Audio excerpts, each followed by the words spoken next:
Nikoh paytida ayol o'zi rozi bo'lib mahrdan voz kechmoqchi bo'lsa, buning hukmi qanday bo'ladi? Bismillahirrohmanirrohim.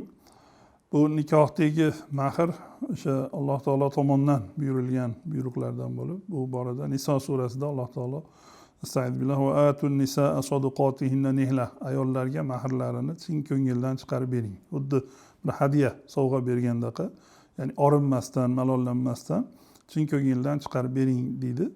Va oyatni davomida fa in tibna lakum an shay'in minhu nafsan fakuluhu hani'an mari'a.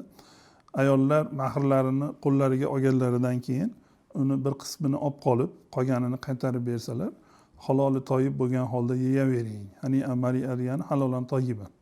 Ya'ni men bergan pulimni qaytib olmayman demasdan, uni haloli toyib bo'lgan holda yeyveringlar deydi.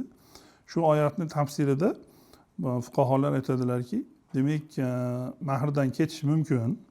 Payg'ambarimiz sollallohu alayhi vasallam a'zomun nisa'i barakatan aysaruhunna ma'unatan, ayollarni ro'zg'ori barakotliroqi, chiqimi kamrog'i. Mahr ham bir chiqim.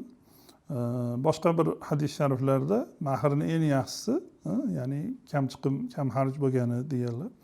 Shuning uchun agar ayol mahridan ketsa, ro'zg'orda barakot bo'lishligi bashorati berilgan. Lekin shuni tartibini o'rgatadilar. Ya'ni og'zaki men kechdim desa ham bo'ladi. Lekin shu oyatda Alloh taolo oldin berishga buyuryapti.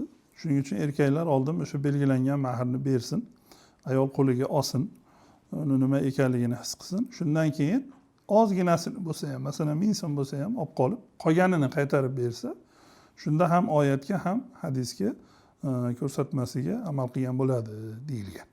Mabodo shunday qilsa, o'sha er mahrni masalan men bergan pulimni qaytib olmayman demasdan, haloli toyib bo'lgan holda qabul qilib, bemalol, ya'ni iste'mol qilishligi halol ekanligi bayon qilingan. Shuning uchun ya'ni mahrdan bu albatta ixtiyoriy bo'lishi kerak, ya'ni bir majburlangan, kelishilgan holda bo'lmaslik kerak. Ayol o'zi ixtiyori bilan shu narsani xohlasa, shu eri bergan mahrni oldin qo'liga olib turib, ozginasini bo'lsa ham olib qolib, qolganini qaytarib bersa, albatta er uni qaytarib olishligi halol bo'ladi.